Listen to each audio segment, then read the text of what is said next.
करोड़ों दर्शकों का मिल रहा साथ। एमपी की बात एमपी न्यूज के साथ। नमस्कार, आप देख रहे हैं एमपी न्यूज। मुंबई के बाद प्रदेश में इंदौर ही ऐसा इकलौता शहर है जहां गणेश उत्सव को आज भी पुरानी परंपरा और उत्सव के साथ हर्षोल्लास से मनाया जाता है। मालवा की माटी में कुछ ऐसा असर है कि इंदौर जो भी करता है वो गूंज दुनिया भर में सुनाई देती है। गणेश उत्सव पर इंदौर की हर गलियां रोशन होती है, हर चौराहे पर उत्सव होता है।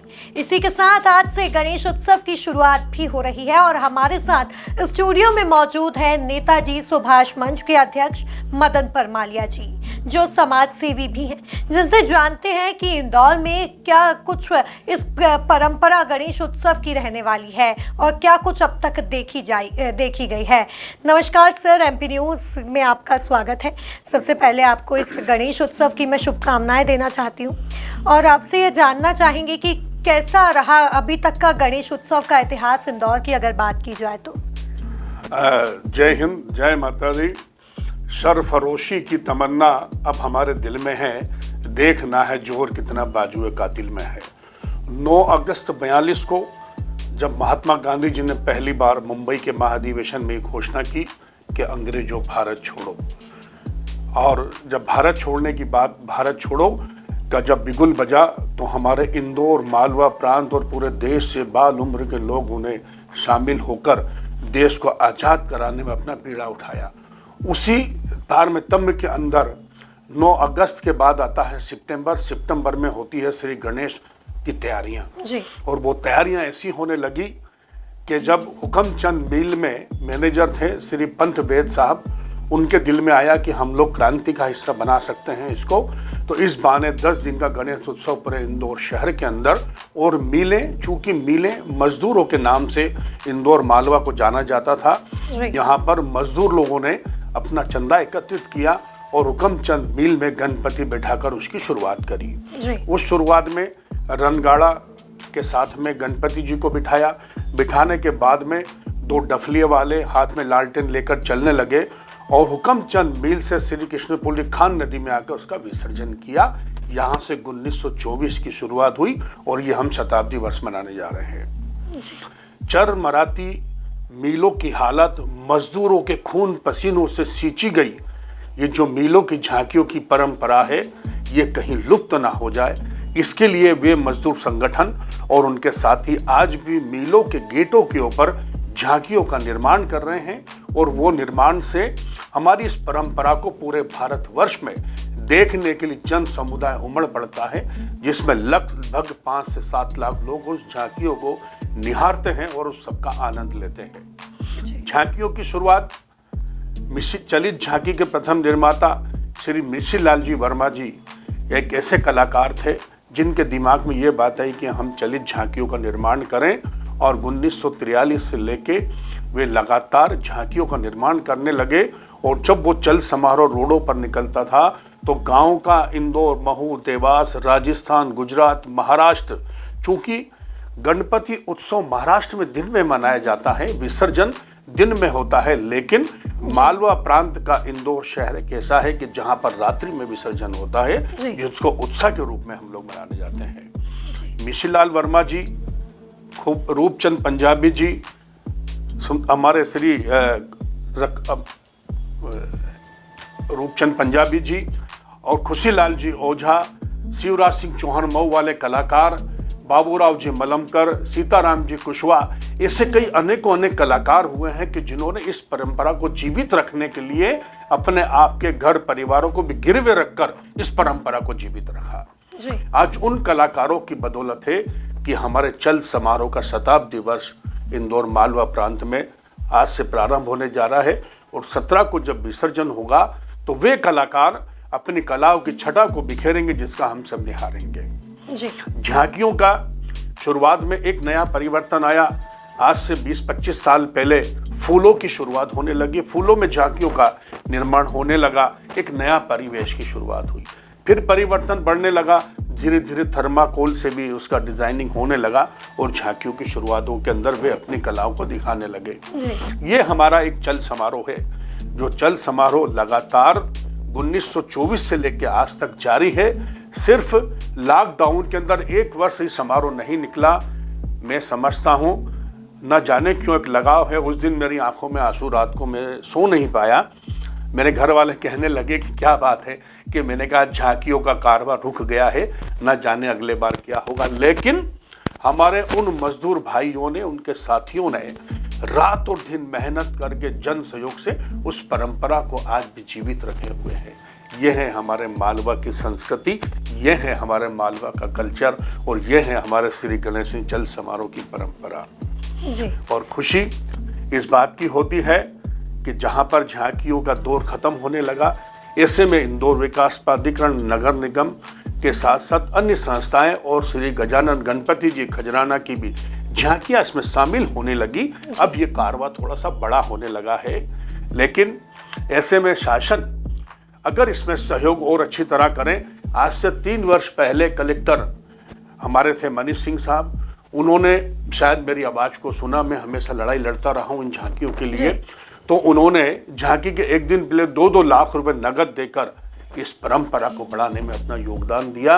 और इसके बाद पिछले वर्ष में टी राजा इलैया जी कलेक्टर साहब ने ये घोषणा करी कि जो भी झांकी का कलाकार की झांकी प्रथम, द्वितीय और तृतीय आएगी तो हम उनको 1,50,000 25 हज़ार देंगे। लेकिन वो कलेक्टर नहीं रहे। अब कलेक्टर आशीष सिंह इंदौर में वापस है, तो मेरा उनसे आग्रह है कि वे भी इस परंपरा को कायम रखने में अपनी किसी भी व्यवस्था करके इन झांकियों की मदद करें, ताकि ये मजदूरों के जो खून पसीने की परंपरा कहीं कम ना हो जाए। ये मेरा लगातार हम प्रयास करते हैं शहर के माध्यम से, और रात और दिन एक ही मसला है और एक ही बस भगवान से प्रार्थना है कि ये झांकियां कभी कम ना हो और इसको भी हेरिटेज में लेना चाहिए जी। क्योंकि गणपति उत्सव है।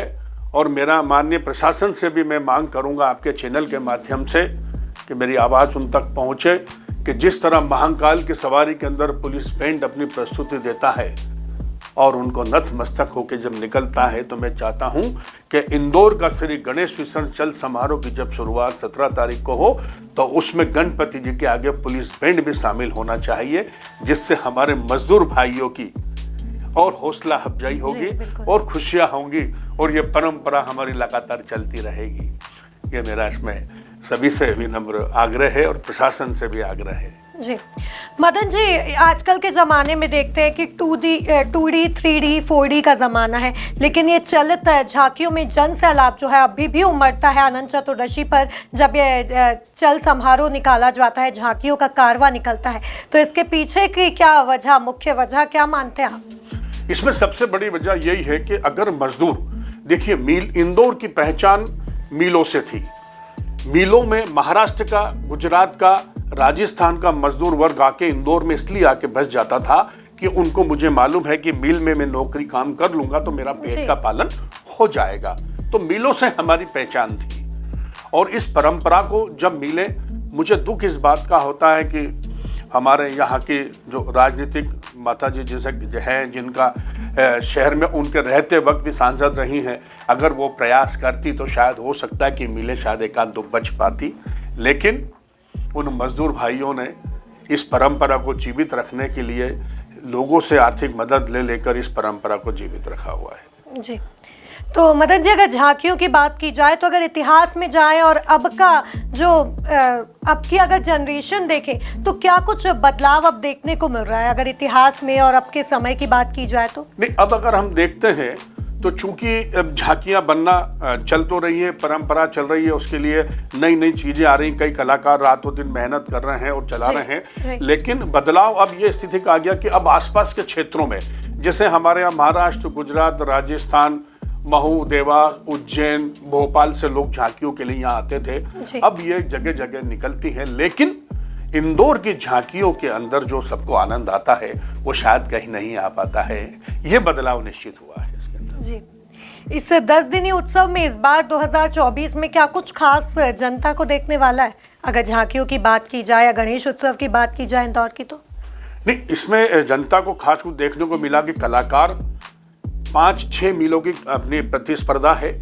उन 6 मीलों के अंदर कलाकारों ने अपना ये प्रयास किया है कि अब हाइड्रोलिक का भी उपयोग होने लगा है। पहले कलाकार झांकियां बनाते थे, पुतले बनाते थे, पुतलों में जान फूकी जाती थी। एक झांकी का वर्णन आपके सामने करना चाहता हूं कि मिश्रीलाल वर्मा जी ने झांकी बनाई, उसमें वे डांडिया करती हुई नर्तकी बताई गई थी, जो बरोबर लगता था कि चाहे लड़कियां और मातृशक्तियां उसको कर रही हैं। वो पिक्चर संतोषी माता पिक्चर में वो मिश्रीलाल वर्मा जी की झांकी बंबई गई और उसमें दर्शाया गया, उसको दिखाया गया। आज परिवेश थोड़ा सा हो गया है, अब कलाकार उन पुतलों में शायद जान डालने में कहीं ना कहीं कुछ कमी हो सकती है, लेकिन अब हाइड्रोलिक का आ गया है, नई पद्धति आ गई है, तो अब वो कोशिश करते हैं। अब ये कलाकार बहुत अच्छे हैं, प्रवीण हरगांवकर जी, जिन्होंने डबल डेकर झांकी का निर्माण किया, जो झांकी नीचे से उड़ती है, ऊपर जाने के बाद में फिर खड़ी होती है, फिर नीचे हो जाती है। तो ये थोड़ा सा परिवर्तन तो आया है, संसाधनों की कमी और नया परिवेश ये आया कि अब मशीनरी का ज्यादा उपयोग होने लग गया। ये एक परिवर्तन निश्चित रूप से झांकियों में आ रहा है अभी। मदन जी, आप नेताजी सुभाष मंच के अध्यक्ष भी हैं, साथ ही समाज सेवी भी हैं, तो आपकी क्या मुख्य भूमिका है इन झांकियों में? मेरी भूमिका यह है कि मैं एक स्वतंत्रता सेनानी परिवार का हूं और 1992 में मैंने नेताजी सुभाष मंच के माध्यम से झांकियों के लिए मेरा सतत ये प्रयास रहा कि ये परंपरा कहीं खत्म ना हो जाए। इसलिए मैं जाता था, मिलता था और देखता था कि मिलें बंद हो गई हैं, लेकिन इस परंपरा के लिए जब मजदूरों के आंसू देखने लगा, कमेटियों के आंसू देखने लगा, तो मैं भी उसमें कूद पड़ा और मैं उनसे मिलने जाता था, जगह जगह गुहार करता था और कलेक्टर से मिलता था, नगर निगम में आइडिया मिलते थे कि साहब इनकी मदद करें, कहीं ये परंपरा खत्म न हो जाए, इनका मदद करें। तो एक ये भावना, जन भावना आई, तो 1992 से मैं मंच भी लगाता हूं सुभाष मंच के नाम से, और उन झांकी कलाकारों का, बाल कलाकारों का, उस्ताद खलीफाओं का हौसला बना रहा है, इसलिए हम उनका बहुत सम्मान करके उनकी हौसला अफजाई करते हैं। तो देखा आपने, हमारे साथ मौजूद थे मदन परमालिया जी, जो एक समाज सेवी भी हैं, जो झांकियों में अपना एक अहम योगदान भी देते हैं। अनंत चतुर्दशी पर चलित झांकियां इंदौर में निकाली जाती हैं। हम ये उम्मीद करते हैं कि आगे भी ये कारवा और भव्य होता ही चला जाएगा। आप सभी को इसी के साथ विराम लेती हूँ और गणेश चतुर्थी की शुभकामनाएं और 10 दिनी गणेश उत्सव की शुभकामनाएं भी देती हूँ। आप ऐसे ही और भी अपडेट्स के लिए आप बने रहिए एमपी न्यूज़ के साथ। नमस्कार। करोड़ों दर्शकों का मिल रहा साथ, एमपी की बात एमपी न्यूज के साथ।